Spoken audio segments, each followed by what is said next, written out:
എന്തുകൊണ്ട് ആ ഉസ്താദിന്റെ പേര് പറഞ്ഞു വെച്ചാൽ പറയും, ആ ഉസ്താദ് നന്നായി തർബിയത്ത് ചെയ്തിരുന്നു, ആ ഉസ്താദിന്റെ ക്ലാസ് നന്നായി മനസ്സിലാവും, ഉസ്താദ് തമാശയിലൂടെ പറഞ്ഞു തരാം, ഉസ്താദ് ഞങ്ങളെ ചേർത്ത് പിടിച്ചിരുന്നു, സ്വന്തം മോനെ പോലെ ഉസ്താദ് കണ്ടിരുന്നത്.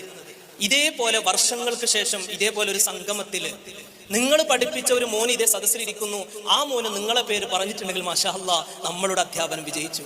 ഞാനൊരു അധ്യാപകനായതിന് അൽഹംദുലില്ലാ എന്ന് പറയേണ്ട ഒരു ലെവലിലേക്ക് എത്തി.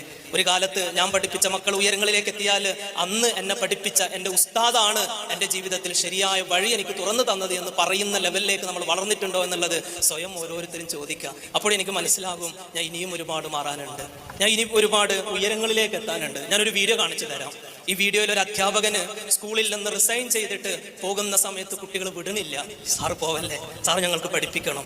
അതേപോലെ എൻ്റെ മുമ്പിലിരിക്കുന്ന ഉസ്താദുമാര് ഒരു മദ്രസയിൽ നിന്ന് റിസൈൻ ചെയ്ത് പോകുന്ന സമയത്ത് ഇതുപോലൊരു സിറ്റുവേഷൻ ഉണ്ടെങ്കിൽ അൽഹംദുലില്ലാ നിങ്ങളെ കുറിച്ച് പറയും നല്ല ഉസ്താദാണെന്നുള്ളത്. ഉസ്താദ് പോയോ മാഷാ അല്ലാ എന്ന് പറഞ്ഞ് കുട്ടികൾ സന്തോഷിക്കല്ല വേണ്ടത്.